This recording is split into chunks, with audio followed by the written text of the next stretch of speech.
नमस्कार, न्यूज 18 के digital platform पर आप सभी का स्वागत है। मैं हूं आशीष त्रिपाठी आपके साथ। यूक्रेन में पुतिन ने सीरिया की हार का बदला ले लिया और ट्रंप की चाल को समझ गए पुतिन। और क्या पुतिन को ट्रंप को सीधी धमकी उन्होंने दी है और दुनिया भर का दावा जो ये है कि जैसे ही अमेरिका के नवनिर्वाचित राष्ट्रपति डोनाल्ड ट्रंप 20 जनवरी 2025 को राष्ट्रपति पद शपथ ग्रहण कर उसे अर्जित करेंगे, उस पर काबिज होंगे, उसके पहले या उसके बाद रूस यूक्रेन की जंग रुक जाएगी।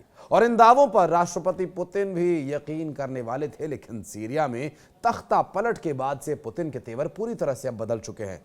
खबरों में दावा यह किया गया कि पुतिन को पता चल गया है कि सीरिया में असद सरकार का तख्ता पलट ट्रंप के इशारे पर तुर्की और इजरायल ने मिलकर किया। अब इसी को लेकर पुतिन सरकार ने पहली बार डोनाल्ड ट्रंप का नाम लेते हुए जंग की सीधी धमकी अमेरिका को दी है। और पुतिन ने पहली बार जंग के 1000 दिन के बाद ट्रंप को सीधी चुनौती दी है और दावा यह किया जा रहा है कि अमेरिका नाटो, पश्चिम और यूरोपीय देशों के साथ साथ तुर्की जैसे देशों के साथ मिलकर पुतिन को जंग में चारों तरफ से घेरना चाहते हैं, ताकि जो रशियन फौज हैं उन्हें यूक्रेन से भगाया जा सके। पहले आप ये जान लीजिए कि इस वक्त जंग के मैदान में चल क्या रहा है। सीरिया में जो कुछ भी हुआ उसके पीछे अमेरिका, इजराइल, तुर्की का हाथ माना जा रहा है। और इन देशों ने मिलकर पुतिन के रूस को सीरिया से खदेड़ दिया और साथ ही ईरान की सेना को सीरिया से भागने पर मजबूर कर दिया। अब ऐसे हालात में अब रूस ने भी नहले पर दहला मारने का फुल प्लान बना लिया है। कैसे, बताते हैं आपको। अब जो खबरें सामने आ रही हैं उसके मुताबिक पुतिन ने साफ कह दिया कि ट्रंप के युद्ध विराम की धज्जियां उड़ाते हुए यूक्रेन की राजधानी कीव को तबाह कर दो, जैसे अमेरिका के इशारे पर सीरिया की राजधानी दमिश्क को किया गया। रूसी सेना के खुफिया प्रमुख, केजीबी के प्रमुख और मिलिट्री इंटेलिजेंस ने ऐसी बिसात यूक्रेन की राजधानी कीव में बिछा दी कि जिसकी काट अमेरिका अभी तक खोज नहीं पाया। अब हम आपको बताते हैं कि 10 अक्टूबर से अब तक रशियन सेना ने यूक्रेन के पश्चिमी, उत्तरी, दक्षिणी इलाकों पर जबरदस्त बढ़त बनाई हुई है। और हालात तो ये हैं कि सिर्फ 10 दिन में ही यूक्रेनी सेना 180 मोर्चों से भाग चुकी है। और खबर यह भी है कि फरवरी 2022 से अब तक यूक्रेनी सेना के 1 लाख सैनिक जंग छोड़कर भाग चुके हैं। इधर नाटो की तरफ से हर तरह के हथियार, मिसाइल, तोप, टैंक भी यूक्रेनी सेना को जीत नहीं दिला पाए। और इधर रशिया के विदेशी खुफिया सेवा के निदेशक सार्गेई नारिशक्यान ने ऐसा दावा किया कि जिससे साफ है कि रूस युद्ध विराम नहीं बल्कि जंग का फैसला करना चाहता है।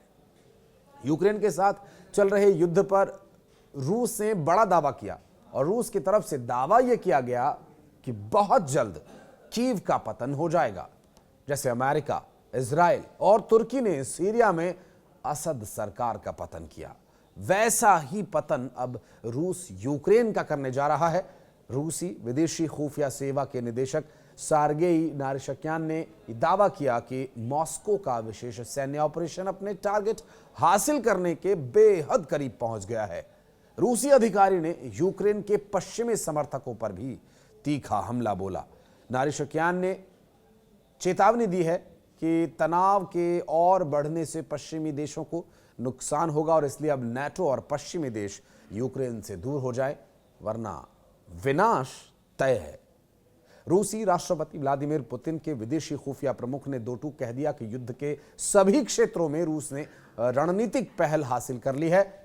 रूस की विदेशी खुफिया सेवा यानी एसवीआर के प्रमुख सार्गेई नारिशक्यान ने विदेशी खुफिया एजेंसी की मैगजीन राज़वेदाचिक पर दावा किया कि सभी मोर्चों पर यूक्रेन पूरी तरह से हावी है और यूक्रेन के पक्ष में ये नहीं है। जबकि नारिशक्यान ने कहा कि सभी क्षेत्रों में रणनीतिक पहल हमारी है, हम अपने लक्ष्य को हासिल करने के करीब है, जबकि यूक्रेन की सशस्त्र सेनाएं पतन की कगार पर पहुंच गई हैं।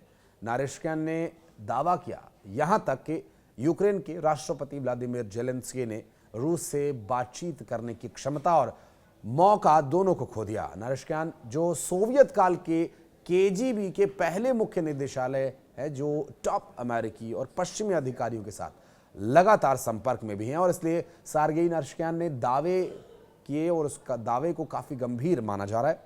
हालांकि कुछ खबरों में दावा यह भी किया जा रहा है कि ट्रंप युद्ध विराम की आड़ में विश्व युद्ध की चाल चलने लगे हैं। पुतिन को भी भनक लग गई है कि ट्रंप के इरादे क्या हैं। अभी तक जो खबरें सामने आई हैं वो हैरान कर देने वाली हैं। खासतौर से ट्रंप ने पुतिन के खिलाफ पेरिस में ऐसा दांव खेला जिस पर पुतिन को भी यकीन नहीं हुआ। फ्रांस की राजधानी पेरिस के एलिसी पैलेस में अमेरिका के नवनिर्वाचित राष्ट्रपति डोनाल्ड ट्रंप, फ्रांस के राष्ट्रपति इमैनुअल मैक्रो और यूक्रेन के राष्ट्रपति व्लादिमीर जेलेंस्की के बीच एक गुप्त मीटिंग रूस यूक्रेन जंग को लेकर हुई और दावा यह किया जा रहा है कि पेरिस के एलिसी पैलेस में हुई इस त्रिपक्षीय वार्ता में 90 मिनट तक जंग की रणनीति बनाई गई और खास तौर से अगर रूस परमाणु हमला करता है तो क्या रणनीति होगी, इस बात के भी यहां पर चर्चा किए जाने की जानकारी है। जेलेंस्की ने ट्रंप के अगले 35 मिनट उनसे मुलाकात की और बताया जा रहा है कि शायद ट्रंप ने जेलेंस्की को एटमी हथियार ट्रांसफर करने पर भी चर्चा की और पेरिस में परमाणु मीटिंग को लेकर रूस बुरी तरह से भड़क गया है। और कुल मिलाकर जो हालात अब बन रहे हैं उससे यह साबित हो रहा है कि पुतिन अब ट्रंप पर भरोसा नहीं करेंगे बल्कि रूसी हथियारों से सीरिया का हिसाब अमेरिका से यूक्रेन में पूरा कर लेंगे। और इस वीडियो के बारे में अगर आप कुछ कहना चाहते हैं तो आप हमारे कमेंट सेक्शन में आकर हमें बता सकते हैं। अगर वीडियो आपको पसंद आए तो इसे लाइक कर सकते हैं और इसी तरह की तमाम जानकारियां हम लेकर आपके लिए आते रहेंगे। इस पेज को सब्सक्राइब करना ना भूलिएगा और इस वीडियो में कोई डिटेल्ड जानकारी यदि आपको चाहिए तो उस स्पेसिफिक टॉपिक के बारे में भी आप अपनी जानकारी हमारे कमेंट सेक्शन में हमें बता सकते हैं। धन्यवाद।